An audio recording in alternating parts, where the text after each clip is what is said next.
Then, my dead father's lawyer showed up with a $1.2 billion check.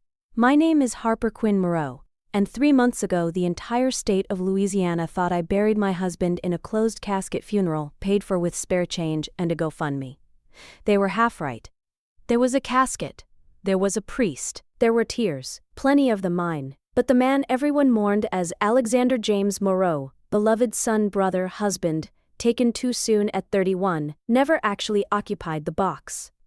Let me take you back to the day the world ended the first time.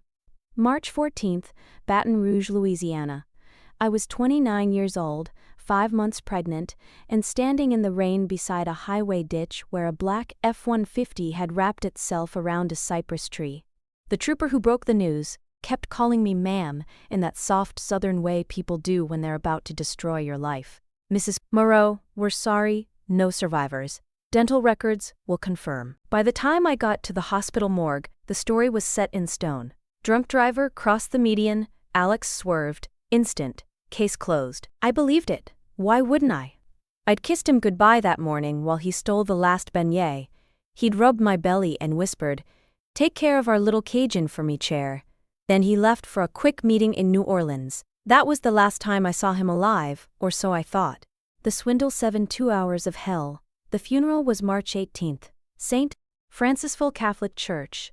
Overflowing with people who barely knew us but loved a tragedy. I wore the only black dress that still fit over the bump. That same afternoon, while I was still holding a paper plate of cold jambalaya at the repast, Victor slid a stack of papers across the table. "Harper, sugar," he drawled. East Baton Rouge Parish's favorite personal injury lawyer voice turned syrupy. "We're all grieving, but we gotta handle business. Alex died intestate, no will. Louisiana law says everything goes to blood kin, you understand." I understood I was about to be homeless. Alex and I had poured every dime into our starter house on False River, a little Acadian cottage we renovated ourselves. Title was in his name only because my credit was shot from student loans. Bank accounts? Joint, but Victor's paralegal discovered Alex had moved everything into a revocable trust 2 weeks prior. Beneficiaries, Claudette and Victor. By the time the dirt settled on the coffin, I had $11,412 in my personal checking, a 6-year-old Corolla with 180K miles, a baby due in July, an eviction notice taped to my front door. Victor even took the dog, Gumbo, because Alex bought him with family money. I lasted 6 weeks in a 1-bedroom above a laundromat in Plaquemine, washing scrubs at night so I could keep my nursing job at Our Lady of the Lake. I sold my wedding ring for $800 and cried in the pawnshop bathroom. Then came the foreclosure letter. I had 30 days. They scheduled the estate sale for the Saturday after July 4th. I was too broken to fight anymore.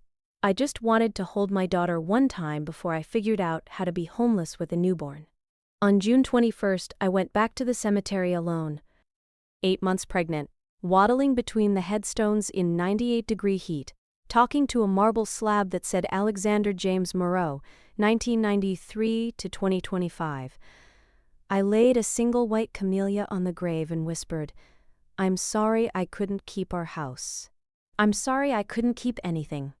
That's when the Maybach showed up. It glided down the gravel lane like a black shark, S-Class, tinted windows, diplomatic plates. The driver wore a navy suit and the kind of sunglasses that cost more than my car. He opened the rear door and a woman stepped out. 60-something, immaculate silver bob, dove gray Chanel suit, pearls the size of muscadines. She looked like old money that had never sweated a day in its life. "Mrs. Harper Quinn Moreau?" Her voice was crisp New England boarding school. I nodded, too tired to be afraid. She extended a gloved hand. "Eleanor Whitmore, managing partner, Whitmore and Associates, Boston. Your late father's attorney. My father died when I was 7. Overdose. We never even had a funeral." I laughed, actually laughed, until I realized she wasn't joking. "Miss Quinn, may I suggest we speak somewhere cooler? You're about to have a heat stroke and that would be inconvenient." I don't know why I got in the car. Maybe because the AC felt like heaven. Maybe because I had literally nothing left to lose. Eleanor opened a Hermes briefcase and slid a single photograph across the seat. It was Alex. Alive. standing on the tarmac beside a Gulfstream G650 in a navy baseball cap and sunglasses, arms crossed, grinning like the beautiful bastard he was. My scream scared the driver so bad he swerved.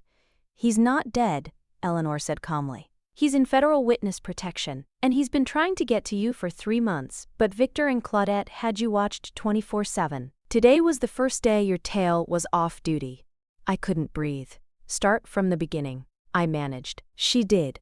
Alexander James Moreau was never just a petrochemical engineer from St. Francisville. His real name, Alessandro De Luca. His real job, lead accountant for the Calabrese crime family, New Orleans division. For 8 years he cooked books, laundered money through shrimp boats and Mardi Gras crews, and skimmed just enough to stay alive. 2 years ago he started feeding evidence to the FBI. In exchange they promised him and his future family a new life. Then I got pregnant. Alex wanted out early. The Calabrese family does not allow early retirement. The car accident was their first warning. The FBI staged the crash, swapped dental records, gave Alex a new face, minor surgery, and parked him in a safe house in Montana under the name James Quinn. He thought his family, Claudette and Victor, were innocent. They weren't. Turns out, Mama Claudette's side of the family had been Calabrese associates since Prohibition. When they realized Alex flipped, they decided to cash in twice, collect the life insurance, and sell his ledgers to the highest bidder. They needed me gone, because community property laws meant I could contest the estate. So they buried an empty box, forged the trust documents, and waited for me to disappear. Eleanor handed me a thick cream envelope sealed in crimson wax with a crest I didn't recognize. Inside, a new Louisiana birth certificate for my daughter, due any day, listing father as James Quinn, not Alexander Moreau. Keys to a house in Cashmere, Montana, 6 bedrooms, 22 acres, already furnished with a nursery, a black Amex with no limit, a trust statement from Banque Privée Edmondus Rothschild, Geneva $1.247 billion, USD, liquid, a handwritten letter in Alex's handwriting. "Harper, I'm sorry I let you think I was dead. I'm sorry I let you suffer 1 single day. The marshals say I can't come home until the Calabrese trial is over 90 days max. Until then, Eleanor will keep you safe. Our daughter deserves to be born free. I never stopped loving you. I never will. Wait for me under the big sky.